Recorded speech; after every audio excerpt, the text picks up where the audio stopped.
मेरी हर हकीकत को ख्वाब समझने वालों, मेरी हर हकीकत को ख्वाब समझने वालों, मैं अकेला ही तुम्हारी नींद उड़ाने के लिए काफ़ी हूँ। Hello dear friend, here I am Vijay Raj. Today I will talk about case number 11 of integration. आज हम लोग समाकलन में केस नंबर 11 देखने वाले हैं। आपकी स्क्रीन पर कुछ सवाल देखे हैं। इंटीग्रेशन साइन 10x का dx, इंटीग्रेशन कास 12x का dx, integration sine square x का dx, integration cos square x का dx। सुनो क्या कहानी ध्यान से भाई। हमारे पास साइन के बगल में हमारे पास x होता है, जिसे हमने कहा कि इंटीग्रेशन साइन x। तो अगर इंटीग्रेशन साइन x होता है तो सभी लोग जानते हो फॉर्मूला कितना होता है हमारे पास, cos x प्लस c होता है, सब लोग जानते हो ये बात। लेकिन जैसे मान लो हमारे पास यहाँ पे x के बगल में कोई भी संख्या आ जाए, साइन x ना हो, साइन 10x हो, साइन 20x हो, साइन 100x हो, तो हम लोग कैसे करेंगे? बड़ा आसान है, देखो कैसे करेंगे। तो जैसे हमने कहा कि इंटीग्रेशन साइन 10x का dx बताओ, तो एक काम करो, साइन अगर x होता तो कितना होता था हमारे पास, साइन x का dx होता था माइनस cos x होता है।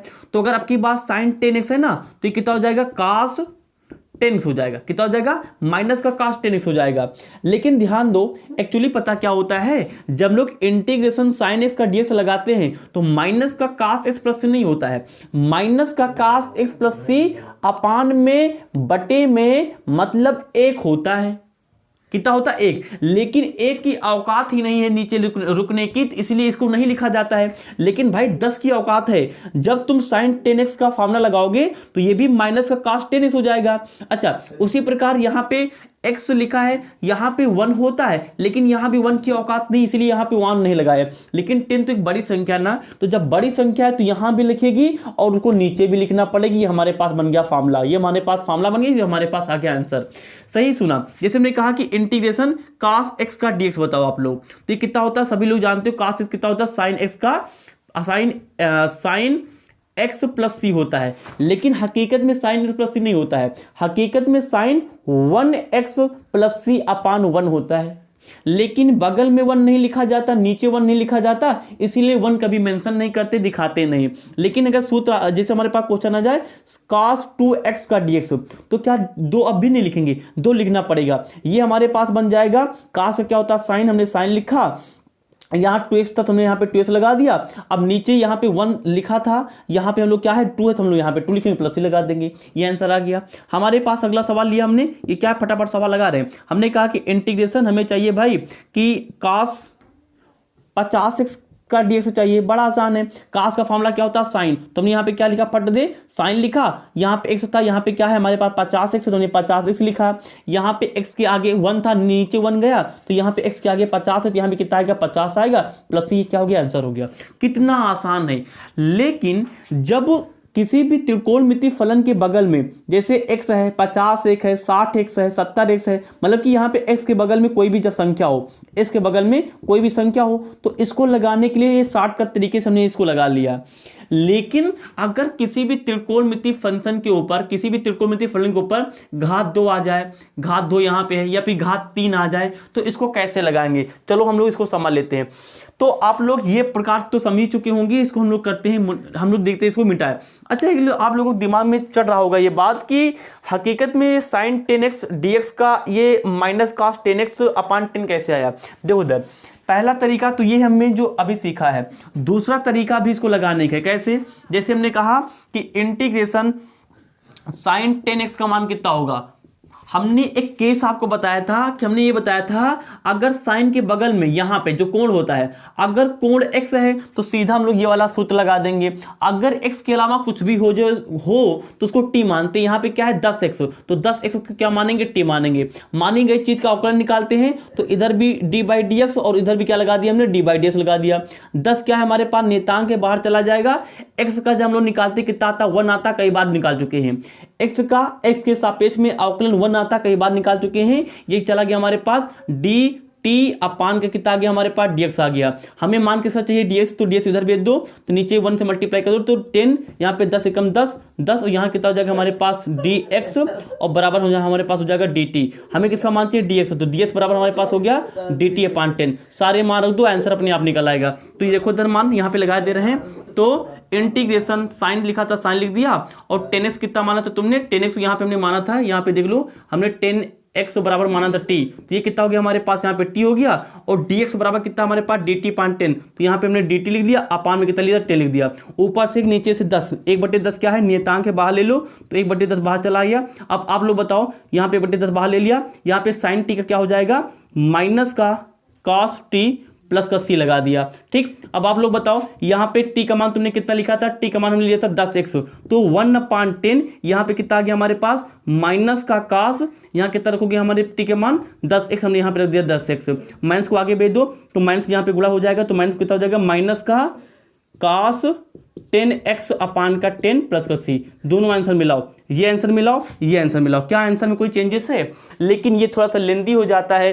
तो इस लेंदी ना होने पाए इसीलिए इसको हम लोग क्या करते हैं शॉर्टकट तरीके से लगा सकते हैं। तो आपने देख लिया दोनों तरीके से आंसर आ सकता है, लेकिन ये आंसर तभी आएगा जब साइन के बगल में यहाँ पे कोई एक्स के आगे कोई संख्या लिखा हो, लेकिन अगर साइन के ऊपर 2 आ जाए, कास के ऊपर 2 आ जाए, तो इस प्रकार के साथ सूत्र मतलब कि क्वेश्चन को कैसे लगाते हैं चलो देखते हैं। इसका स्क्रीनशॉट ले लो, ले लिया होगा, ओके।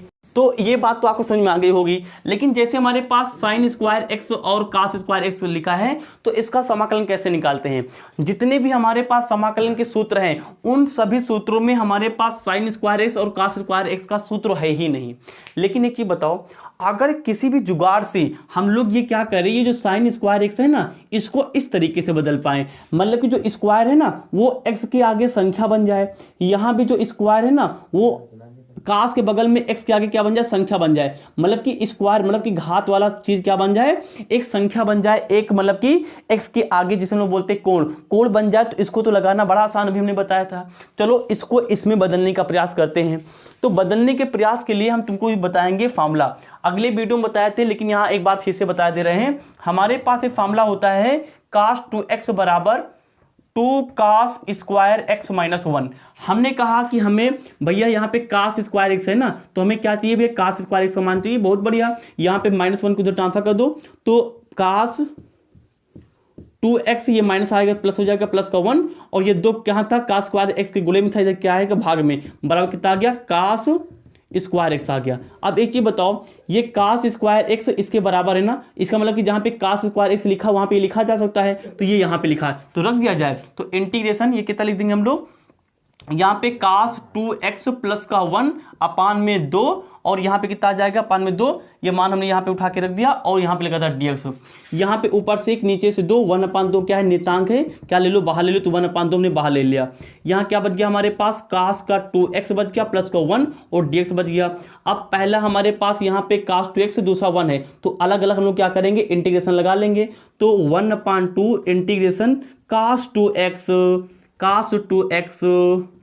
का dx इंटीग्रेशन 1 का dx, पहले इस cos 2x के साथ फिर इसके 1 के साथ लगा लिया। अब एक चीज बताओ, ये वाली चीज बात देखो और ये वाली बात देखो, दोनों बातें मिल नहीं गई, दोनों बातें हमारे पास मिल नहीं गई। यहाँ भी x के आगे एक संख्या है, संख्या कोई भी हो सकती है, यहाँ पे x के आगे क्या है संख्या है, अब इसका तो मान निकाल लेंगे।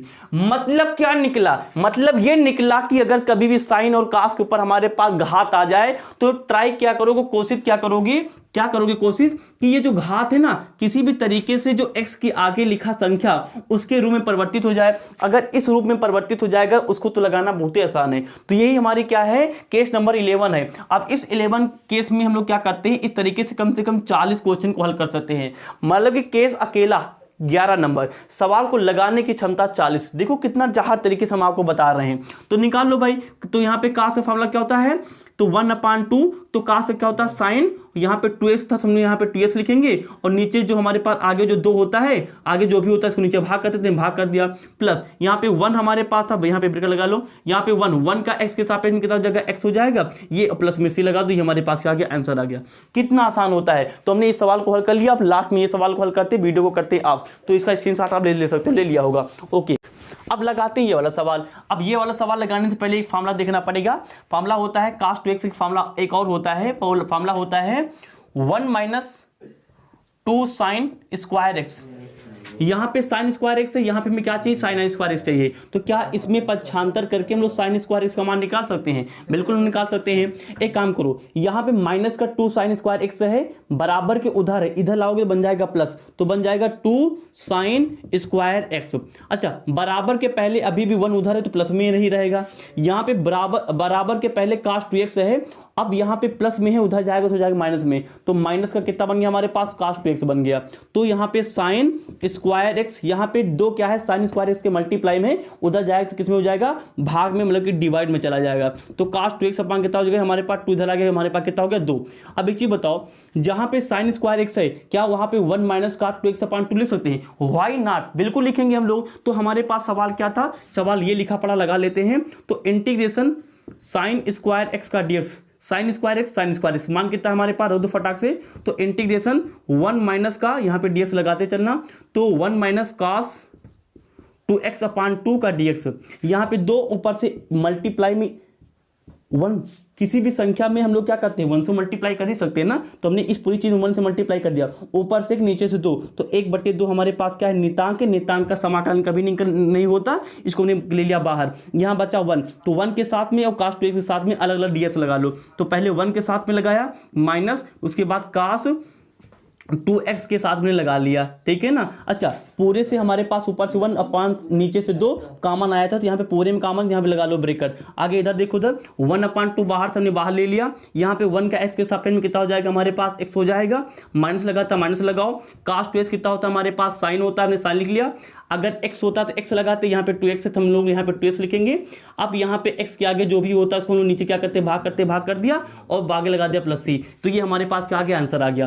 तो कितने जहर तरीके से हमने आपको केस 1 लगाने की कैपेसिटी कितनी 40 है, तो केस 1 समझो और सवाल को लगाने की कैपेसिटी हमेशा कितनी रखो, 40 के 40। तो अगर आपको ये केस वाली जो पढ़ाई है समझ में आ रही है, तो पूरे हिंदुस्तान में वीडियो वायरल होनी चाहिए, जिससे कि जो बच्चे नहीं पढ़ पा रहे हैं लॉकडाउन की वजह से, उनका पूरा बेनिफिट हो सके। Thank for watching, wish you all the very best. Okay.